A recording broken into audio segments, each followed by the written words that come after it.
अस्सलाम वालेकुम my YouTube family, क्या हाल है? ठीक है, आई होप कि आप सब ठीक होंगे और मैं भी अल्लाह के फजल करम से बिल्कुल ठीक हूँ। यहाँ पे सुबह सुबह का टाइम है, तो बच्चे उठ के अंदर चले गए थे। मैंने उठ के नमाज़ पढ़नी थी। मैं उठी हूँ। उठ के मैंने फातिमा को नहीं उठाया, मैंने सीधे बिस्तरे उठाए, इकट्ठे किए और मैंने फिर वज़ू करना स्टार्ट कर दिया। नमाज का टाइम था, कारी साहब ने ऐलान किया था कि 5:08 तक नमाज का टाइम है। तो अभी 5 से पहले ही मैं उठ गई थी। फिर मैंने कहा चले नमाज़ पढ़ते हैं और कुरान पाक पढ़ते हैं। वज़ू करके यहाँ मैंने कहा बाहरी वज़ू जो है ना वो कर लेती हूँ।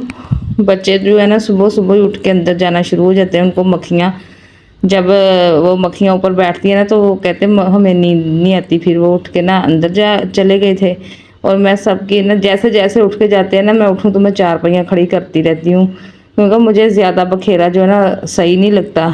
ऐसे ही अभी मैंने वज़ू नहीं किया, पहले मैंने सारा सामान इकट्ठा करना स्टार्ट कर दिया। मक्खियाँ वाकई बहुत ज़्यादा सुबह के टाइम आ जाती हैं और इतना तंग करती है ना बच्चे। ये फातिमा बेचारी मक्खी जो है ना, वो पंखा चलता है ना, मक्खी में ही लेटी रहती है, कभी चिढ़ती है कभी क्या करती है। तो फिर ये है कि वो अभी लेटी हुई थी, मैंने कहा मैं नमाज़ पढ़ लेती हूँ। नमाज मैंने अंदर पढ़ी थी, बाहर नहीं पढ़ी, पंखा चल रहा था। और पंखे में फिर ये है कि वॉइस ओवर कर लेते हैं ना, अगर पंखे में वीडियो बनाए ना तो फिर वो आवाज़ बहुत ज़्यादा आती है। तो यहाँ पे ये मैंने कुरान पाक भी मैंने कहा मैं पढ़ती हूँ। माशाल्लाह ये छोटा सा कुरान पाक है, ये मुझे बहुत ज़्यादा पसंद है और मैं इसको बड़े शौक़ से पढ़ती हूँ। तस्बीह भी मैं कर लेती हूँ, तस्बीह मैंने पास ही रखी हुई थी। और फातिमा को इतना पता है कि ये मेरी तस्बीह है, वो जिधर भी पड़ी हो तस्बीह उठा के मुझे ला के देगी आहिस्ता से कि ये ले लो अपनी। तो सुबह फिर मैंने नाश्ते की वीडियो नहीं बनाई, जॉब पे जाना था। जॉब पे मैं जल्दी जाती हूँ ना, तो फिर इसलिए मेरे से नाश्ते की वीडियो जो है ना वो नहीं बनी।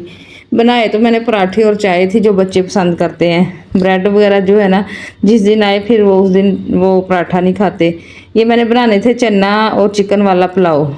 तो मैंने सुबह ही कह दिया था बच्चों से कि आज मैं ना चने भिगो के जा रही हूँ वाइट कलर के, तो आके मैं आप लोगों को ना पुलाव बना के दूँगी। तो ये मैक्रोनी बनाई थी ना, तो उस दिन बेटी ने छोटे छोटे पीस जो है ना मुझे निकाल दिए थे और ये पड़ी हुई थी चिकन थोड़ी सी। मैंने कहा चलें ये टेस्ट ही चेंज हो जाएगा। खा खा के कुर्बानी का गोश्त बच्चे जो है ना अक गए थे। उन्होंने तो क्या खाया, मैं ही खाती थी, जब बनाऊँ तो मैं ही खाती हूँ। बच्चे तो मेरे मुँह नहीं लगाते, बस कीमा हो तो कीमा खाना है और कोई चीज़, ना बोटी खानी है ना बकरे का खाना है, हमें स्मेल आती है। तो ये देखे मैंने सारे मसाले तैयार कर लिए थे और चने मैंने आते ही जॉब से बुरखा उतारा और आते ही मैंने ऊपर रख दिए। मैंने कहा ये गल जाएंगे, कुकर लगाऊंगी ना 20 मिनट का तो ये फिर अच्छी तरह से हो जाएंगे। बहुत छोटे छोटे चने थे और इतने मज़ेदार पुलाव हमारा तैयार हुआ ना।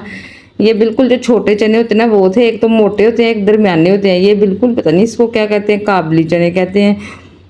तो ये मैंने बॉयल कर लिए और साथ में मसाला भी लेके आई थी। इतना महंगा मसाला है, यकीन माने। मैंने टमाटर पूछे तो 200 रुपये किलो और सब्ज़ मिर्चें 40 रुपये पाव। मैंने 1 पाव टमाटर लिए, आधा पाव मिर्चें ली और खीरे तो 2 दिए उसने 50 रुपये के। वो मैंने कहा दही में डाल के तो अच्छा लगेगा, वो साइलेड सा जो बन जाता है चावलों के ऊपर डालने के लिए। तो आलू मैंने पूछे, चिप्स बनानी थी आलूओं की।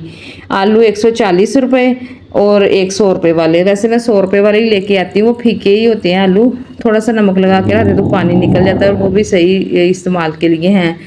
हमें एक कमेंट्स भी आया था, उन्होंने भी पूछा था कि पाकिस्तान में आलू और आलूओं का सब्ज़ी का क्या रेट है, आप अपने ब्लॉग में बताया करें। मैंने कहा चले मैं बता दिया करूँगी। आलू का मैंने भी बता दिया रेट। और सब्जियां तो यकीन माने इतनी महंगी है ना, शिमला मिर्च और बंद गोभी मैं मैक्रोनी के लिए लेने गई थी, सिर्फ छोटे छोटे पीस लिए थे मैंने, 100 रुपये के दिए थे भाई ने। इतना महंगा जो है ना सब्जी वाला काम हो गया है। और दालें भी कह रहे हैं अब इतनी महंगी हो जाती है, गोश्त पहले ही महंगा है तो बंदा खाए तो खाए क्या। और बिल ऊपर से इतने ज़्यादा यकीन माने आ रहे हैं। हमारा 26,000 बिल आया 1 महीने का। तो हमारे तो इतनी टेंशन हो गई जब बिल देखा। मैं तो एक दिन पूरा, जिस दिन बिल आता ना टेंशन लेती हूँ कि क्या करना है। मेरे बेचारे हस्बैंड तो बिल ही उतारते हैं।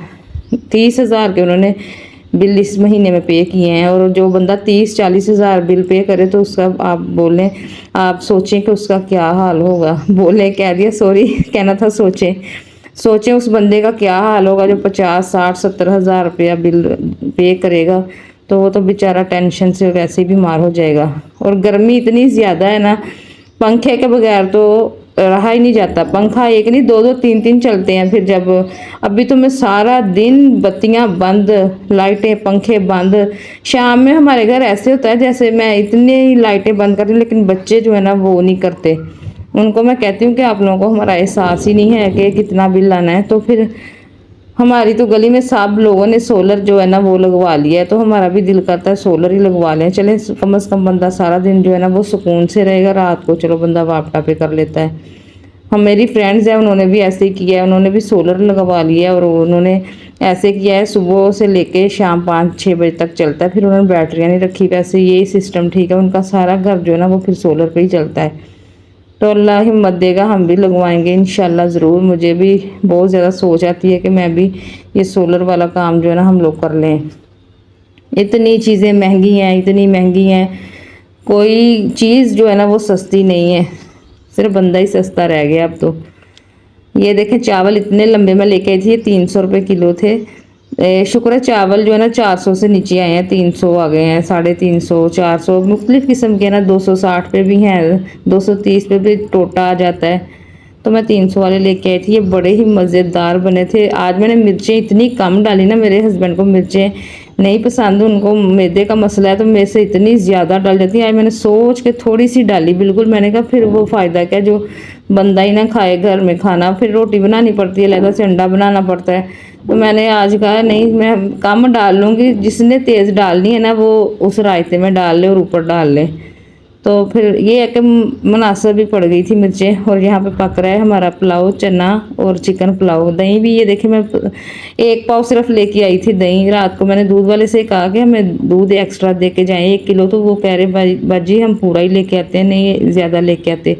फिर मैंने कहा मैं रात को ही सोच रही थी सुबह क्या बनना, फिर मैंने कहा चलें सुबह बाज़ार से ही ले लूँगी।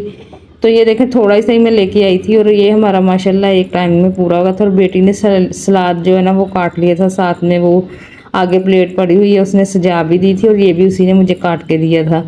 तो दही भी हमारा तैयार हो गया और दम पे मैंने चावल लगाए हुए हैं। मज़ेदार किस्म से हमारा दोपहर का खाना जो है ना वो तैयार हो गया था और सब ने इतने शौक से खाया ना, शाम तक चावल चलते रहे हैं हमारे घर में। तो शाम को फिर चावल ख़त्म हो गए तो मैंने कीमा बनाया, कीमा पड़ा हुआ था 1 पैकेट, वो मैंने कहा ख़त्म कर दिया, मुहर्रम शुरू हो गए हैं तो 1-2 पैकेट और हड्ड वगैरह के पड़े हुए हैं, जैसे कोई 2 छोटे छोटे शॉपर, ये भी मैंने ख़त्म कर देने हैं। मैंने बताया बच्चे तो नहीं खाते, ये मैंने ही ख़त्म किया है जो कुर्बानी का गोश्त था। तो मैं भी रोज़ क्या खाती, मैं भी कभी बना लेती थी कभी नहीं। तो यहाँ पे मैं कमरे में ले आई हूँ अपना खाना।